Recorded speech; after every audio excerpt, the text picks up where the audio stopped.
ವಿದ್ಯಾರ್ಥಿಗಳೇ, ಈ ಪೃಥ್ವಿಯ ದೈನಿಕ ಚಲನೆಯ ಅಧ್ಯಯನವನ್ನು ಮುಂದುವರಿಸುವ. Let us discuss in detail about rotation of the earth. ನಾವು ನಿನ್ನೆ ನೋಡಿದ್ದೇವೆ, ಭೂಮಿಯ ಮೇಲೆ ಅಕ್ಷಾಂಶ ಮತ್ತು ರೇಖಾಂಶಗಳನ್ನು ಗುರುತಿಸಿದ್ದಾರೆ. ಅಕ್ಷವೃತ್ತಗಳು ಮತ್ತು ರೇಖಾವೃತ್ತಗಳು. ಅಕ್ಷವೃತ್ತ ಮತ್ತು ರೇಖಾವೃತ್ತಗಳನ್ನು ಯಾಕೆ ಗುರುತಿಸಿದ್ದಾರೆ? To locate the places on the earth. ಭೂಮಿಯ ಮೇಲೆ ಸ್ಥಳಗಳನ್ನು ಗುರುತಿಸಲಿಕ್ಕೆ ಅಕ್ಷಾಂಶಗಳು ಮತ್ತು ರೇಖಾಂಶಗಳು ಬೇಕು.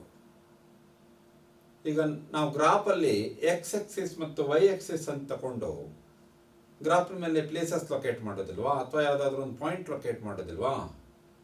ಈಗ presentation of data we use graphs, we use x-axis and y-axis, and we locate the point where x-axis bisects the y-axis. ಅದೇ ರೀತಿ ಭೂಮಿಯ ಮೇಲೆ ಈಗ ಯಾವುದಾದ್ರೂ ಒಂದು ಸ್ಥಳವನ್ನು ಗುರುತಿಸಬೇಕು ಅಂದರೆ ಯಾವುದೋ ಒಂದು ಸ್ಥಳ ಎಲ್ಲಿದೆ ಅದು ಲೊಕೇಟ್ ಆಗಬೇಕಲ್ಲ, ಅದಕ್ಕೆ ಅಕ್ಷಾಂಶ ಮತ್ತು ರೇಖಾಂಶಗಳನ್ನು ತಗೊಳ್ತಾರೆ. ಅಕ್ಷವೃತ್ತಗಳು ಪೂರ್ತಿ ವೃತ್ತಗಳು. ಸಮಭಾಜಕ ವೃತ್ತದಿಂದ ಉತ್ತರಕ್ಕೆ ದಕ್ಷಿಣಕ್ಕೆ ಹೋದಾಗ ಅಕ್ಷವೃತ್ತದ ಸುತ್ತಳತೆ ಕಮ್ಮಿ ಆಗ್ತಾ ಧ್ರುವಗಳಲ್ಲಿ ಬಿಂದು ಆಗ್ತದೆ. ನಿನ್ನೆ ವಿವರಿಸಿದ್ದೇನೆ. ಅಕ್ಷವೃತ್ತಗಳು ಸಮಾನ ದೂರದಲ್ಲಿ ಇರ್ತವೆ. ಒಂದು ಅಕ್ಷವೃತ್ತದಿಂದ ಇನ್ನೊಂದು ಅಕ್ಷವೃತ್ತ 69 ಮೈಲು ಅಥವಾ 110 ಕಿಲೋಮೀಟರ್ಗಳು, 110 ಫ್ರಾಕ್ಷನ್ ಅಲ್ಲಿ ಬರ್ತದೆ. ಎರಡು ಕಾನ್ಸೆಕ್ಯೂಟಿವ್ ಅಕ್ಷವೃತ್ತಗಳ ನಡುವಿನ ಅಂತರ ಸಮಾನ. 1 ಡಿಗ್ರಿಯಿಂದ 2 ಡಿಗ್ರಿಗೆ ಸಮಾನ, 2 ಡಿಗ್ರಿಯಿಂದ 3 ಡಿಗ್ರಿಗೆ ಸಮಾನ. They are equally placed. The distance between consecutive latitude is same throughout the earth. 69 miles the difference, the distance between two consecutive latitude is 69 kilometers. 69 miles, 110 kilometer approximate. ಆ ರೀತಿಯವು ಧ್ರುವಗಳಲ್ಲಿ ಶೂನ್ಯ ಆಗಿಬಿಡುತ್ತದೆ, ಪಾಯಿಂಟ್ ಅದು. ರೇಖಾವೃತ್ತಗಳು ಹಾಗಲ್ಲ. ರೇಖಾವೃತ್ತಗಳು ಅರ್ಧವೃತ್ತಗಳು, ಎದುರು ಬದುರು ರೇಖಾವೃತ್ತ ಸೇರಿದಾಗ ಒಂದು ಪೂರ್ಣ ವೃತ್ತ ಆಗ್ತದೆ. ರೇಖಾವೃತ್ತಗಳು ಒಂದೇ ಅಳತೆಯನ್ನು ಹೊಂದಿವೆ. ಅವು ಧ್ರುವಗಳಲ್ಲಿ ಚಿಕ್ಕದಾಗುವುದಿಲ್ಲ. All longitudes are having equal length. All are half circles and they become a great circle when coincide opposite longitude. ರೇಖಾಂಶಗಳು ಅರ್ಧವೃತ್ತಗಳು ಎದುರು ಬದುರು ಸೇರಿದಾಗ ಒಂದು ಮಹಾವೃತ್ತ ಆಗ್ತದೆ. ಅದರಲ್ಲಿ ಏನಾಗ್ತದೆ? They are in the greater distance on the equator and the distance between consecutive longitudes becomes less as we go towards the pole. The distance between consecutive longitude is more on or highest on equator, and it goes on decreasing as we move towards the poles. ಈ ರೇಖಾವೃತ್ತಗಳ ನಡುವಿನ ಅಂತರ ಇದೆಯಲ್ಲ, ಎಲ್ಲ ರೇಖಾವೃತ್ತಗಳು ಅಕ್ಷವೃತ್ತಗಳನ್ನು bisect ಮಾಡ್ತವೆ ಅಥವಾ cut ಮಾಡ್ತವೆ ಅಥವಾ ಅವು ಛೇದಿಸ್ತವೆ. ಅಕ್ಷವೃತ್ತ ರೇಖಾವೃತ್ತಗಳು ಪರಸ್ಪರ ಛೇದಿಸ್ತವೆ. ಸಮಭಾಜಕ ವೃತ್ತದಲ್ಲಿ ರೇಖಾಂಶಗಳ ನಡುವಿನ ಅಂತರ ಸಮಾನ. ಸಮಭಾಜಕ ವೃತ್ತದಿಂದ ಉತ್ತರಕ್ಕೆ ಮತ್ತು ದಕ್ಷಿಣಕ್ಕೆ ಹೋದಾಗೆ ರೇಖಾವೃತ್ತಗಳ ನಡುವಿನ ಅಂತರ ಕಮ್ಮಿ ಆಗ್ತಾ ಧ್ರುವಗಳಲ್ಲಿ ಅತ್ಯಲ್ಪ ಆಗಿಬಿಡ್ತದೆ. ಇದು ರೇಖಾಂಶಗಳು. ಅಕ್ಷವೃತ್ತಗಳು ಉತ್ತರಕ್ಕೆ 90, ದಕ್ಷಿಣಕ್ಕೆ 90, ಒಟ್ಟು 180. ರೇಖಾವೃತ್ತಗಳು ಪೂರ್ವಕ್ಕೆ 180, ಪಶ್ಚಿಮಕ್ಕೆ 180, ಒಟ್ಟಾರೆ 360. ರೇಖಾವೃತ್ತಗಳಿಗೂ ಈ ಹಗಲು ರಾತ್ರಿಗೂ ಅಥವಾ ಸಮಯಕ್ಕೂ ಹತ್ತಿರದ ಸಂಬಂಧ ಇದೆ. ಹೀಗಾಗಿ ನಮಗೆ ಅವುಗಳ ಮೂಲಭೂತ ಕಲ್ಪನೆ ಇರಬೇಕಾಗ್ತದೆ. ರೇಖಾಂಶಗಳಿಗೂ ವೇಳೆಗೂ ನಿಕಟ ಸಂಬಂಧ. ಅದಕ್ಕಾಗಿ ನಿಮಗೆ ಅದನ್ನು ವಿವರಿಸಿದ್ದೇನೆ. ಈಗ ಪೃಥ್ವಿ ತನ್ನ ಅಕ್ಷದ ಗುಂಟ ಚಲಿಸ್ತದೆ ಅಂತ ನಾವು ನೋಡಿದ್ದೇವೆ. Earth is rotating on its own axis. It is called as daily movement or rotation. It continuously rotates, never stops. All the 24 hours it is moving. Once again second day comes, third day comes. ಹೀಗೆ ನಿರಂತರ ಚಲನೆ. ದಿನಗಳು ಉರುಳುತ್ತಾ ಹೋಗೋದು ಹೇಳ್ತಾವಲ್ಲ, ಒಂದು ದಿನ ಕಳೆಯಿತು ಅಂದರೆ ಅದು ಒಂದು ತನ್ನ ಅಕ್ಷದ ಗುಂಟ ಒಂದು ಸುತ್ತನ್ನು ಪೂರ್ಣಗೊಳಿಸಿದೆ ಅಂತ ಅರ್ಥ. ಪೃಥ್ವಿಯ ದೈನಿಕ ಚಲನೆ ಹೇಗಾಗ್ತದೆ? Along the Axis. ಅಕ್ಷದ ಗುಂಟ ಚಲನೆ, ಅಕ್ಷಭ್ರಮಣ, ಅದು movement along its own axis. ತನ್ನ ಸ್ವಂತ ಅಕ್ಷದ ಗುಂಟ, ತನ್ನ ಮೈಯ ಗುಂಟ ಸುತ್ತ ಹಾಕೋದು. ಸೈಮಲ್ಟೇನಿಯಸ್ಲಿ ಸೂರ್ಯನ ಸುತ್ತಲೂ ತಿರುಗ್ತಾ ಇರ್ತದೆ. ತನ್ನ ಅಕ್ಷದ ಗುಂಟನು ಚಲಿಸ್ತಾನೆ ಇರ್ತದೆ. ಎಲಿಪ್ಟಿಕ್ ಆರ್ಬಿಟ್ ಅಲ್ಲಿ, ದೀರ್ಘವೃತ್ತಾಕಾರದ ಪಥದಲ್ಲಿ, ಕಕ್ಷೆಯಲ್ಲಿ ಸೂರ್ಯನಿಗೂ ಸುತ್ತಾಗ್ತದೆ. ಸೂರ್ಯ ಕೇಂದ್ರದಲ್ಲಿದ್ದಾನೆ. Sun in the centre position. Earth is moving around the sun in the elliptic orbit. ಅದನ್ನೇ ಕಕ್ಷಾ ಪರಿಭ್ರಮಣ, ವಾರ್ಷಿಕ ಚಲನೆ ಅಂತ ಕರೀತಾರೆ. ಹೀಗಾಗಿ ಏನಾಗ್ತದೆ, ಈ ದೈನಿಕ ಚಲನೆ ತನ್ನ ಮೈಯ ಸುತ್ತ ತಿರುಗುವುದು, ಇದಕ್ಕೆ ಬೇಕಾದಂಥ ವೇಳೆ 24 ಗಂಟೆ ಅಲ್ವಾ. ಭೂಮಿಯ ಪ್ರತಿಯೊಂದು ಭಾಗ, each and every place of the earth, each and every longitude, ಭೂಮಿಯನ್ನು ನಾನು 360 ರೇಖಾವೃತ್ತಗಳಿಂದ ಗುರುಸಿದ್ದಾರೆ ಅಂತ ಹೇಳಿದ್ದೇನಲ್ಲ, ಪ್ರತಿಯೊಂದು ರೇಖಾವೃತ್ತ ಸೂರ್ಯನಿಗೆ ಅಭಿಮುಖ ಆಗ್ತಾ ಹೋಗ್ತದೆ. ಭೂಮಿಯ ಪ್ರತಿಯೊಂದು ಭಾಗ ಸೂರ್ಯನಿಗೆ ಅಭಿಮುಖ ಆಗ್ತಾ ಹೋಗ್ತದೆ. ಸೂರ್ಯನಿಗೆ ಅಭಿಮುಖ ಆದಾಗ, ಅಂದರೆ ಸೂರ್ಯನಿಗೆ ಎದುರುಗಡೆ ಬಂದಾಗ, ಸೂರ್ಯನ ಬೆಳಕು ಭೂಮಿಯ ಮೇಲೆ ಬೀಳುತ್ತದೆ. ಆವಾಗ ನಾವು ಹಗಲು ಅಂತ ಕರೀತೇವೆ. What is the meaning of day? Earth rotates around its own axis and each and every place on the earth faces the sun. Each and every longitude comes in front of sun, and the sun rays falls on that place. That is called as day. ಪ್ರತಿಯೊಂದು ಭಾಗ ಸೂರ್ಯನಿಗೆ ಅಭಿಮುಖ ಆಗೋದು. ಪ್ರಥಮತಃ ಅಭಿಮುಖ ಆದಾಗ ಅದನ್ನು ಸೂರ್ಯೋದಯ ಅಂತ ಕರೀತಾರೆ. ಮಾರ್ನಿಂಗ್ ಸೂರ್ಯನಿಗೆ ಅಭಿಮುಖ ಆಯಿತು, ಸೂರ್ಯೋದಯ, ಸನ್ರೈಸ್. ಮತ್ತೆ ಹೀಗೆ ಚಲಿಸ್ತಾ ಇರ್ತದೆ.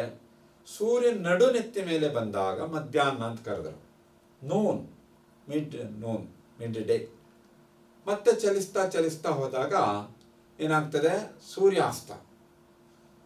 ಸೂರ್ಯ ನಡುನೆತ್ತಿಯ ಮೇಲೆ ಬಂದಾಗ overhead sun, correct perpendicular. Overhead sun is perpendicular during noon time, mid noon. ನಡು ಮಧ್ಯಾಹ್ನ ಅಂದ್ರೆ ಏನು? Sun rays, solar rays are perpendicularly falling on the earth.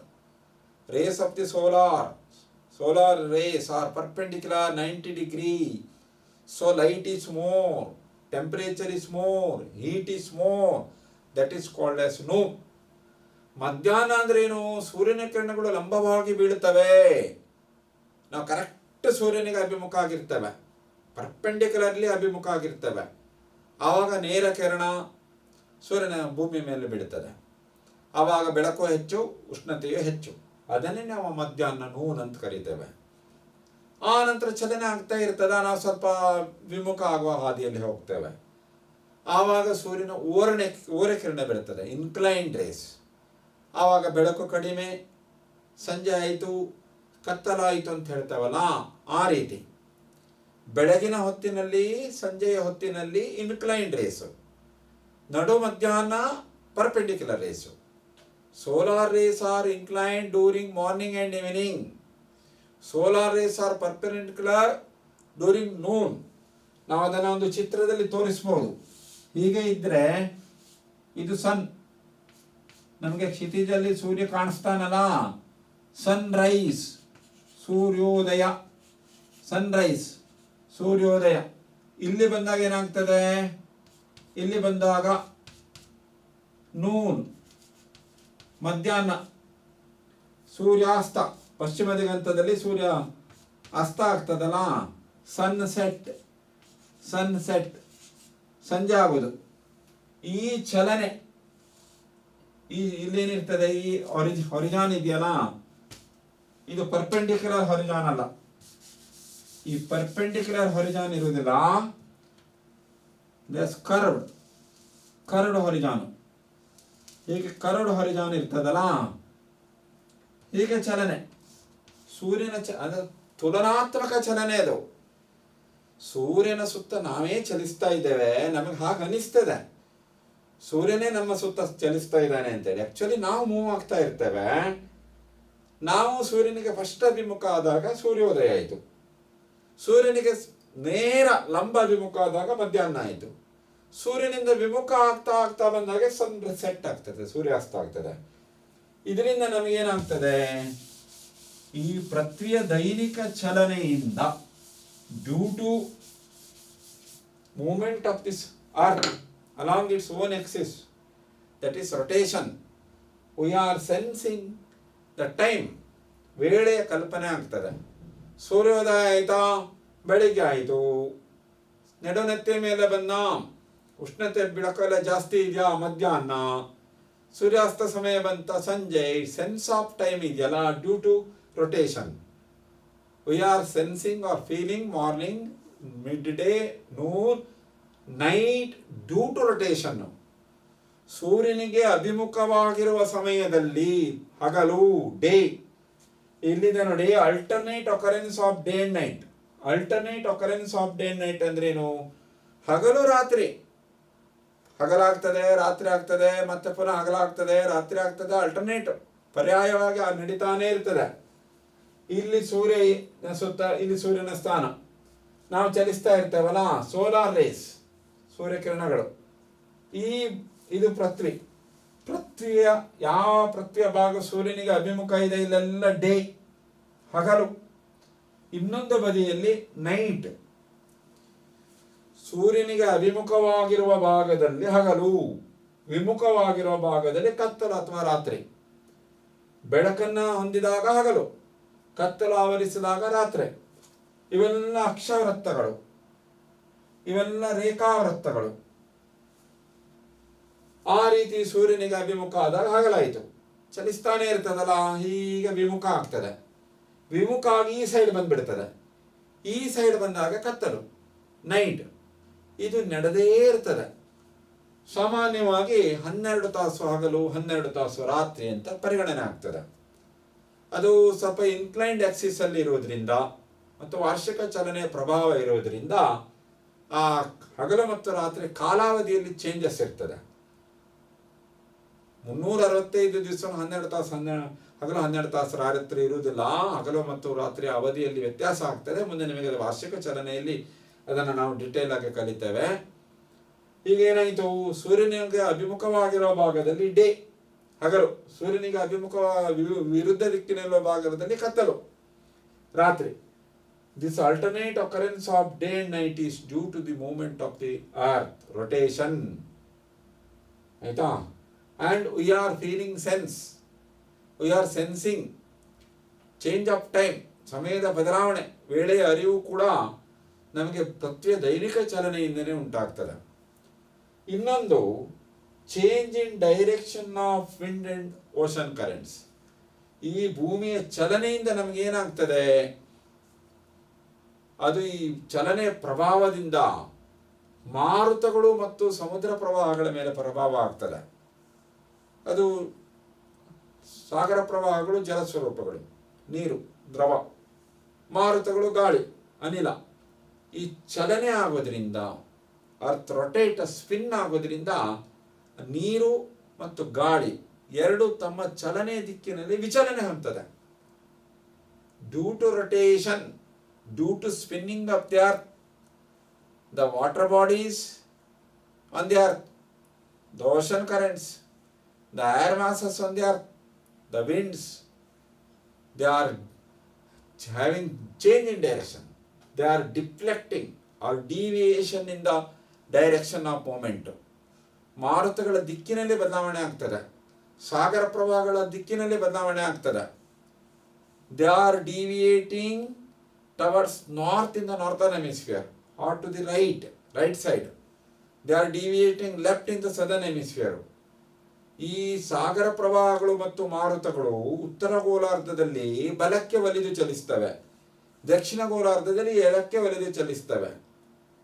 The ocean currents and winds deviate towards right side in the northern hemisphere, towards left side in the southern hemisphere.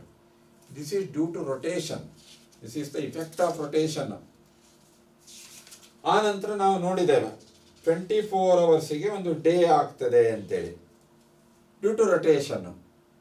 ಈ speed of rotation ಇದೆಯಲ್ಲ, speed of rotation varies. ಮತ್ತು ಈ ಎರಡು ಧ್ರುವಗಳಲ್ಲಿ ಅದರ speed ಕಡಿಮೆ. North pole ಮತ್ತು south ಪೋಲಲ್ಲಿ ಅದರ ವೇಗ ಕಡಿಮೆ. ಸಮಭಾಜಕ ವೃತ್ತ along the equator speed is more. The rotational speed is more highest along the equator, that is 1670 km per hour.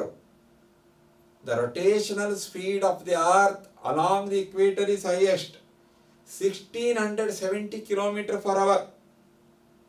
ಸಮಭಾಜಕ ವೃತ್ತದ ಗುಂಟ ಪೃಥ್ವಿಯ ದೈನಿಕ ಚಲನೆಯ ವೇಗ ಹೆಚ್ಚು, ಗರಿಷ್ಠ 1470 ಕಿಲೋಮೀಟರ್. 60 ಡಿಗ್ರಿ ಉತ್ತರ ಮತ್ತು ದಕ್ಷಿಣಾಕ್ಷಾಂಶದಲ್ಲಿ 835 ಕಿಲೋಮೀಟರ್ ಪರ್ ಅವರ್ ಗಂಟೆಗೆ. 80 ಡಿಗ್ರಿ ಉತ್ತರ ಮತ್ತು ದಕ್ಷಿಣಾಕ್ಷಾಂಶದಲ್ಲಿ 10 ಕಿಲೋಮೀಟರ್ ಪ್ರತಿ ಗಂಟೆಗೆ.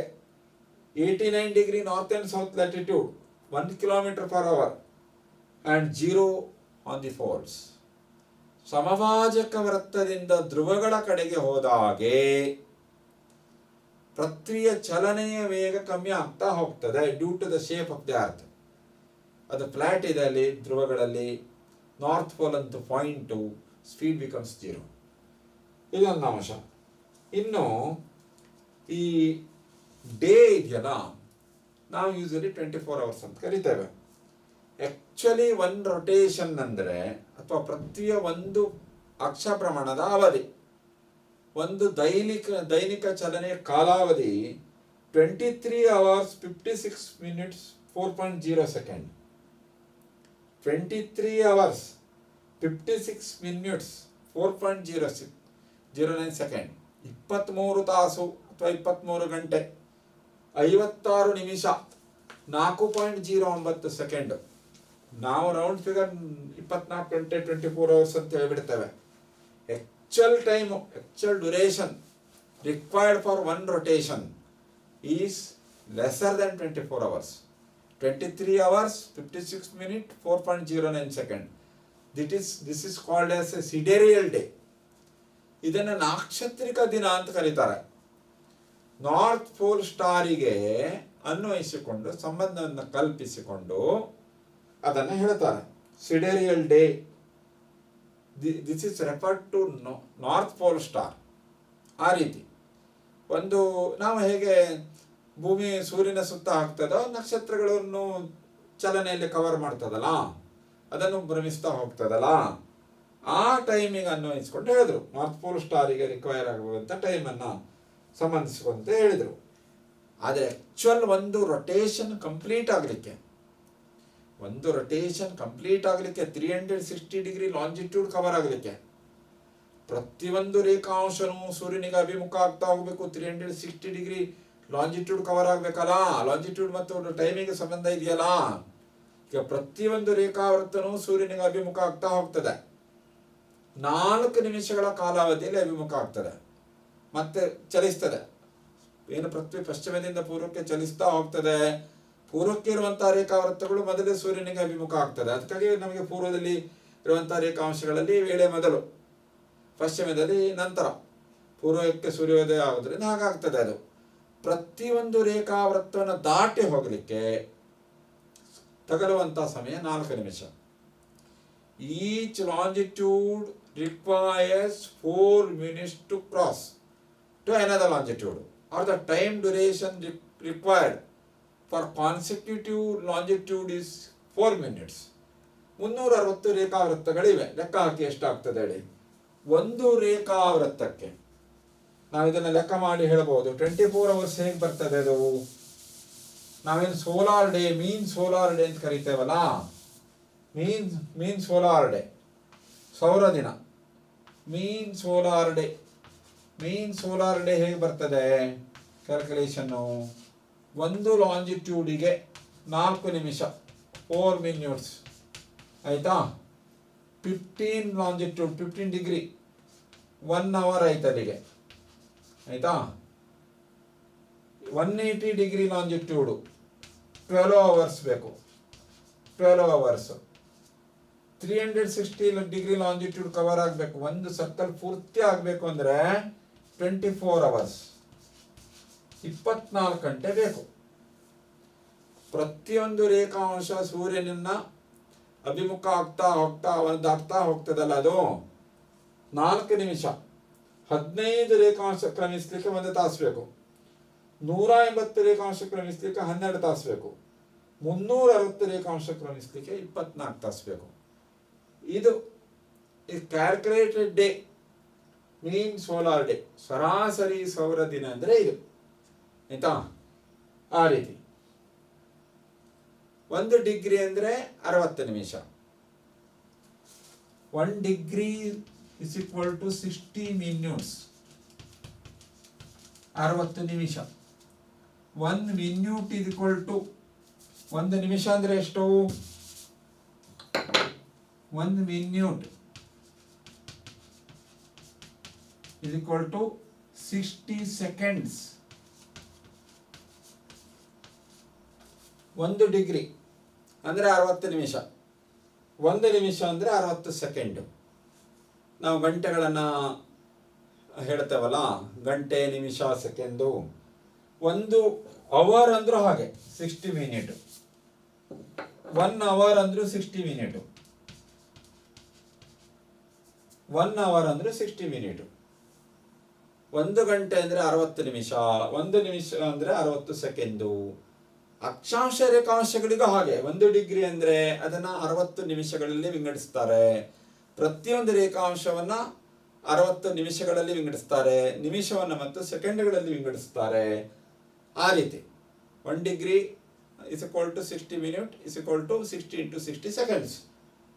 ಆ ರೀತಿ. ಹೀಗಾಗಿ ವೇಳೆಗೂ ಮತ್ತು ರೇಖಾಂಶಕ್ಕೂ ಸಂಬಂಧ ಇದೆ. Longitudes and time are related on the earth.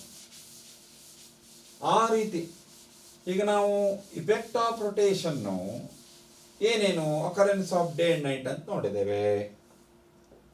Influence on ocean currents and wind, deviation in their direction we have studied, and we have studied also the relationship between longitude and time.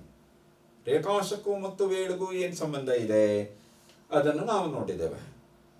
ಭೂಮಿಯ ಮೇಲೆ ಪೂರ್ವಕ್ಕಿರುವಂತಹ ಪ್ರದೇಶದಲ್ಲಿ ಮೊದಲಿಗೆ ಸೂರ್ಯೋದಯ ಆಗ್ತದೆ, ನಂತರ ಪಶ್ಚಿಮಕ್ಕೆ ಇರುವಂತಹ ಭಾಗಕ್ಕೆ ಸೂರ್ಯೋದಯ ಆಗ್ತದೆ. ಆ ರೀತಿ ಚಲನೆ ಆಗ್ತಾ ಹೋಗ್ತದೆ. 24 ಅವರ್ಸಲ್ಲಿ ಇಡೀ ಭೂಮಿಯ ಮೇಲೆ ಹಗಲು ರಾತ್ರಿ ಕಳೆದು ಹೋಗಿರ್ತದೆ, ಎರಡನ್ನು ದಾಟಿ ಹೋಗಿರ್ತದೆ. ಇನ್ನೊಂದು ಅಂಶವನ್ನು ಗಮನಿಸಬೇಕು. ಈ ಸ್ಪಿನ್ ಆಗೋದರಿಂದ, ಈ ರೊಟೇಷನ್ ಆಗೋದ್ರಿಂದ ಅದಕ್ಕೊಂದು ಶಕ್ತಿ ಬರ್ತದೆ, force. Due to the spinning of the earth it gains, it attains a force that is called as Coriolis force. Coriolis force ಕರೀತಾರೆ ಅದಕ್ಕೆ. ಕೋರಿಯಾಲಿಸಿಸ್ ಬಲ. ಈ ಬಲದಿಂದ ಕಾರಣದಿಂದನೇ, ಈ ಬಲದ ಶಕ್ತಿಯಿಂದನೇ ಅದು ಓಷನ್ ಕರೆಂಟ್ಸ್ ಮತ್ತು ವಿಂಡನ್ನು ಡೈರೆಕ್ಷನ್ ಚೇಂಜ್ ಮಾಡಿಬಿಡ್ತದೆ. ಕೋರಿಯಾಲಿಸ್ ಫೋರ್ಸ್. ಕೋರಿಯಾಲಿಸ್ ಅನ್ನ ಫ್ರೆಂಚ್ ಜಾಗ್ರಫರ್ ಇದನ್ನು ರೆಕಗ್ನೈಸ್ ಮಾಡಿರೋದ್ರಿಂದ ಅವರ ಹೆಸರನ್ನು ಇಟ್ಟಿದ್ದಾರೆ. ಆ ರೀತಿ due to rotation we sense directions also. ಪೃಥ್ವಿಯ ಚಲನೆಯ ಕಾರಣದಿಂದಲೇ ನಮಗೆ ದಿಕ್ಕುಗಳ ಕಲ್ಪನೆ ಉಂಟಾಗ್ತದೆ. ನಾವು ನಾರ್ತ್, ಸೌತ್, ಈಸ್ಟ್, ವೆಸ್ಟ್ ಹೀಗೆಲ್ಲ ಕರಿತೇವಲ್ಲ, ದಿಕ್ಕುಗಳು ಮತ್ತು ಉಪದಿಕ್ಕುಗಳು. Due to rotation I feel it. ಸೂರ್ಯೋದಯ ಆಗುವಂಥ ದಿಕ್ಕು ಪೂರ್ವ, ಸೂರ್ಯ ಅಸ್ತ ಆಗುವಂಥ ದಿಕ್ಕು ಪಶ್ಚಿಮ. ಆ ರೀತಿ. ಹಾಗೂ ನಾರ್ತ್ ಸ್ಟಾರ್ ಏನು ಉತ್ತರ ಧ್ರುವ ನಕ್ಷತ್ರಕ್ಕೆ ಅದು ಅಭಿಮುಖ ಆಗ್ತದೆ ಪೃಥ್ವಿ ಚಲನೆಯಲ್ಲಿ, ಅದನ್ನು ನಾರ್ತ್. ಅದರ dead opposite south. Southern cross ನಕ್ಷತ್ರ ಪುಂಜಗಳಿಗೆ ಅಥವಾ ಗ್ಯಾಲಕ್ಸಿಗೆ ಅದು ರೆಫರ್ ಮಾಡಿ ಆ ಡೈರೆಕ್ಷನ್ ಹೇಳ್ತಾರೆ. ಸೂರ್ಯೋದಯ ಆಗುವಂಥ ದಿಕ್ಕು ಈಸ್ಟ್, ಸೂರ್ಯ ಅಸ್ತ ಆಗುವಂಥದ್ದು ಪಶ್ಚಿಮ. ಅದರ ಮಧ್ಯದಲ್ಲಿ ಉತ್ತರ ಮತ್ತು ದಕ್ಷಿಣ ದಿಕ್ಕನ್ನು ಗುರುತಿಸ್ತಾರೆ, ಉಪದಿಕ್ಕುಗಳನ್ನು ಕೂಡ ಗುರುತಿಸ್ತಾರೆ. ಆ ರೀತಿ ದಿಕ್ಕುಗಳ ಕಲ್ಪನೆಯನ್ನು ನಾವು ನೋಡ್ತೇವೆ. ಮತ್ತು ಇನ್ನೊಂದು ಅಂದರೆ ಸೆನ್ಸ್ ಆಫ್ ಟೈಮ್, ಸಮಯದ ಕಲ್ಪನೆ. 24 ಗಂಟೆಯಲ್ಲಿ 360 ರೇಖಾಂಶವನ್ನು ಕ್ರಮಿಸ್ತದೆ. ವೇಳೆ ಪ್ರಪಂಚದಲ್ಲಿ ಬೇರೆ ಬೇರೆ ಸಮಯ. ಒಂದು ಕಡೆ ಸೂರ್ಯೋದಯ ಆಗಿರ್ತದೆ, ಇನ್ನೊಂದು ಕಡೆ ರಾತ್ರಿನೇ ಆವರಿಸ್ಕೊಂಡಿರ್ತದೆ. ಒಂದು ಕಡೆ ಮಧ್ಯಾಹ್ನ ಆಗಿರ್ತದೆ, ಇನ್ನೊಂದು ಕಡೆ ಮಧ್ಯರಾತ್ರಿ ಆಗಿರ್ತದೆ. ಈ ರೀತಿ ಇದ್ದುಬಿಟ್ರೆ ಏನಾಯ್ತು ಆವಾಗ? ಸಮಯವನ್ನು ತಿಳ್ಕೊಳ್ಳೋದು ಹೇಗೆ? ಅದಕ್ಕೆ ಬೇರೆ ಬೇರೆ ಮಾನದಂಡವನ್ನು ಅನುಸರಿಸಿದ್ದಾರೆ. ಲೋಕಲ್ ಟೈಮ್ ಅಂತ ಬರ್ತದೆ, ಸ್ಥಾನಿಕ ವೇಳೆ. ಸ್ಥಾನಿಕ ವೇಳೆ, ಲೋಕಲ್ ಟೈಮ್ ಅಂದ್ರೆ ಏನು? ಏನ ಲಾಂಜಿಟ್ಯೂಡ್ ಅಥವಾ ರೇಖಾಂಶ ಸೂರ್ಯನಿಗೆ ಅಭಿಮುಖ ಇದೆಯಲ್ಲ, ಆ ಸ್ಥಳದಲ್ಲಿ ಆದ ವೇಳೆ ಲೋಕಲ್ ಟೈಮ್. ಅದನ್ನು ಲೋಕಲ್ ಟೈಮ್ ಅಂತ ಕರೆದ್ರು. ಆ ನಂತರ ಪ್ರತಿಯೊಂದು ಸ್ಥಳದಲ್ಲಿ ಒಂದೊಂದು ವೇಳೆ ಇರ್ತದೆ.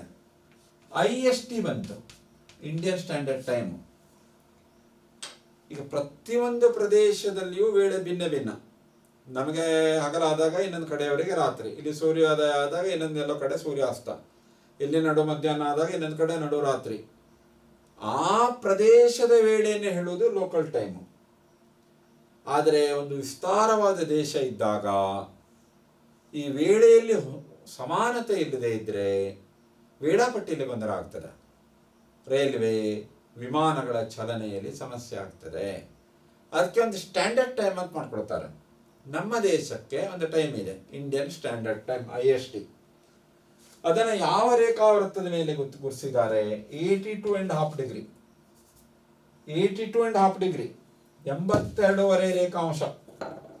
82.5 ಡಿಗ್ರಿ ಈಸ್ಟ್ ಲಾಂಜಿಟ್ಯೂಡ್, ಪೂರ್ವ ರೇಖಾಂಶ. ಇದು ಉತ್ತರ ಪ್ರದೇಶದ ಅಲಹಾಬಾದ್ ಅಥವಾ ಪ್ರಯಾಗದಲ್ಲಿ ಹಾಯ್ದು ಹೋಗಿದೆ. ನಮ್ಮ ದೇಶದ ಪ್ರಮಾಣ ವೇಳೆ Indian standard time IST 82.5 degree ಲಾಂಜಿಟ್ಯೂಡ್ನಲ್ಲಿ ಬಂತು. ಇದು it is faster than GMT, 5.5 hours. ಈಗ 0 ಡಿಗ್ರಿ ರೇಖಾಂಶ ತಗೊಂಡ along the 0 degree longitude, it is called as GMT, Greenwich mean time. It passes through Greenwich of London. United ಕಿಂಗ್ಡಮ್ನ ಲಂಡನ್ನಿನ ಗ್ರೀನ್ವಿಚ್ನಲ್ಲಿ 0 degree ರೇಖಾಂಶ ಆಯ್ದೋಗಿದೆ, ಪ್ರಧಾನ ರೇಖಾವೃತ್ತ. ಅಲ್ಲಿಯ ವೇಳೆಯನ್ನು GMT ಅಂತ ಕರೀತಾರೆ, ಗ್ರೀನ್ವಿಚ್ ಟೈಮ್. ಅದರ ರೆಫರೆನ್ಸು ಪ್ರೈಮ್ ಮೆರಿಡಿಯನ್, ಪ್ರಧಾನ ರೇಖಾವೃತ್ತ. ಪ್ರಪಂಚದಾದ್ಯಂತ ವೇಳೆಯನ್ನು ರೆಫರ್ ಮಾಡೋದು ಗ್ರೀನ್ವಿಚ್ ಮೀನ್ ಟೈಮಿಗೆ. ಅದನ್ನು ಇಡೀ ಪ್ರಪಂಚಕ್ಕೆ ಸ್ಟ್ಯಾಂಡರ್ಡ್ ಅಂತ ಇಟ್ಕೊಂಡಿದ್ದಾರೆ. ನಮ್ಮ IST Indian standard time Greenwich mean time GMTಗಿಂತ 5.5 ತಾಸು ಮುಂದೆ. ಯಾಕೆಂದರೆ ನಾವು ಗ್ರೀನ್ವಿಚ್ಗಿಂತ ಪೂರ್ವಕ್ಕೆ ಇದ್ದೇವೆ, ನಮಗೆ ಮೊದಲಿಗೆ ಸೂರ್ಯೋದಯ ಆಗ್ತದೆ. We are faster than Greenwich time, 5.5 hours. ಆ ರೀತಿ. ಇನ್ನು ಟೈಮ್ ಜೋನ್ಸ್ ಇರ್ತದೆ. ಭೂಮಿಯಾದ್ಯಂತ ಬೇರೆ ಬೇರೆ ಬೇರೆ ವೇಳೆ ಇರೋದ್ರಿಂದ 24 ಟೈಮ್ ಜೋನ್ಸ್ ಮಾಡ್ಕೊಂಡಿದ್ದಾರೆ. The earth is divided into 24 time zones. In some countries there are more than one time zone. Which countries are wide? ಯಾವ ದೇಶಗಳು ಅಗಲವಾಗಿದೆ? For example Russia, Canada, Europe ಎಲ್ಲೆಲ್ಲ ಅಗಲವಾಗಿ ಇದೆ. ಅದು ಈಸ್ಟರ್ನ್ ಮತ್ತು ವೆಸ್ಟರ್ನ್ ಲೆಂತ್ ಹೆಚ್ಚು, ವಿಡ್ತ್ ಇಸ್ ಮೋರ್. ಅಲ್ಲಿ ಒಂದೇ ಸ್ಟ್ಯಾಂಡರ್ಡ್ ಟೈಮ್ ಇಟ್ಕೊಂಡ್ರೆ ಸಮಸ್ಯೆ ಆಗಿರ್ತದೆ. ಸೊ ಯಾವುದೋ ಒಂದು ಸ್ಟ್ಯಾಂಡರ್ಡ್ ಟೈಮ್ ಇದ್ರೆ ಅಲ್ಲಿ ಸೂರ್ಯೋದಯ ಆಗಿದೆ ಅಂತ ಹೇಳಿರ್ತಾರೆ, ಆದ್ರೆ ಇನ್ನೂ ಅಲ್ಲಿ ಎಷ್ಟೋ ರಾತ್ರಿನೇ ಇದ್ಬಿಡ್ತದೆ, ಬಹಳ ಕತ್ತಲೆ ಇದ್ಬಿಡ್ತದೆ. ಆವಾಗ ಏನಾಗ್ತದೆ, ಬೆಳಕಾಯ್ತು ಅಂತೇಳಿ ಗಂಟೆ ಲೆಕ್ಕದಲ್ಲಿ ಆಗ್ತದೆ, ಆ್ಯಕ್ಚುಯಲ್ ಟೈಮ್ ಬೆಳಕು ಬಂದಿರೋದಿಲ್ಲ. ಟೈಮ್ ಜೋನ್ಸಿಗೆ ಡಿವೈಡ್ ಮಾಡ್ಕೊಂಡಿರ್ತಾರೆ, ವಲಯ ವೇಳೆಗಳು ಅಂತ ಕರೀತಾರೆ ಅದಕ್ಕೆ, ಜೋನಲ್ ಟೈಮು. ಆ ರೀತಿ ಏನಾಯಿತು, ಟೈಮ್ ಜೋನ್ಸ್ ಮಾಡ್ಕೊಂಡಿದ್ದಾರೆ. Totally 24 time zone. ಇಂಡಿಯಾಕ್ಕೆ ಒಂದೇ ಟೈಮ್ ಜೋನ್ ಇದೆ, only one time zone.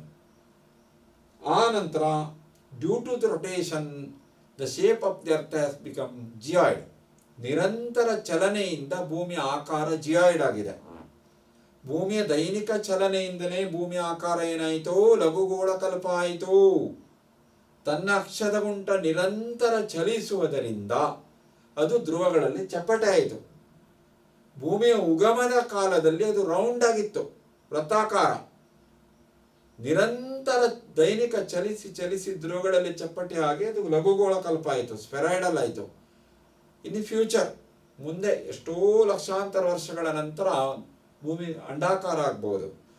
Due to rotation earth has obtained the spherical shape, geoid shape.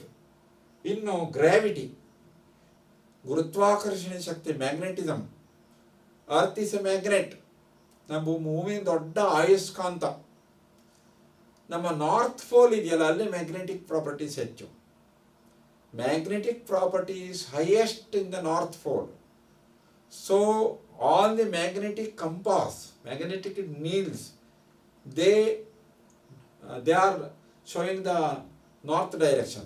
They are attracted by the north pole. ಎಲ್ಲ ದಿಕ್ಸೂಚಿಗಳು ಉತ್ತರಕ್ಕೆ ಮುಖ ಮಾಡ್ಕೊಂಡು ನಿಲ್ತವೆ. All magnetic needles, compasses, they are showing the north direction or they are attracted by the north pole. ಆ ರೀತಿ. ಇನ್ನು ಟೈಡ್ಸು, due to rotation, ಈ ದೈನಿಕ ಚಲನೆಯಿಂದ ಸಮುದ್ರದಲ್ಲಿ ಉಬ್ಬರ ಇಳಿತ ಉಂಟಾಗ್ತದೆ. Ocean tides are occurring due to rotation. ಉಬ್ಬರ ಇಳಿತ, ಸಮುದ್ರದ ನೀರು ಮೇಲಕ್ಕೆ ಏರುವುದು, ಕೆಳಕ್ಕೆ ಇಳಿಯುವುದು. ಅದೇನಾಗ್ತದೆ, ಭೂಮಿ ಚಲಿಸ್ತಾ ಇರೋದ್ರಿಂದ ಸೂರ್ಯನಿಗೊಂದೇ ಅಭಿಮುಖ ಆಗೋದಿಲ್ಲ, ನಾವು ಚಂದ್ರನಿಗೂ ಅಭಿಮುಖ ಆಗ್ತೇವೆ. Due to the gravitational power of moon, water mass is attracted. That is called as Tide.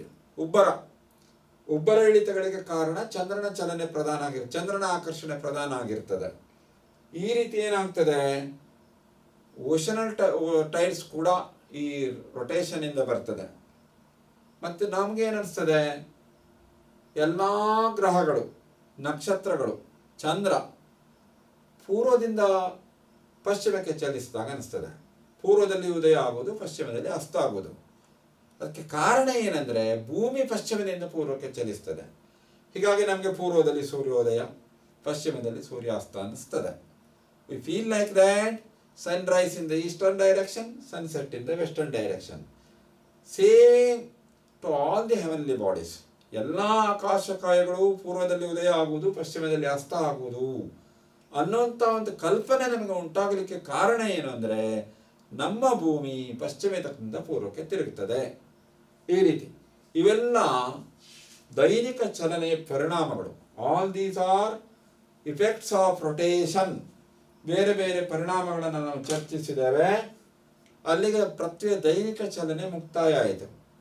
In the next class let us discuss about revolution of the earth. ಪೃಥ್ವಿಯ ವಾರ್ಷಿಕ ಚಲನೆಯ ಬಗ್ಗೆ ಮುಂದಿನ ತರಗತಿಯಲ್ಲಿ ಚರ್ಚೆ ಮಾಡುವ. Thank you.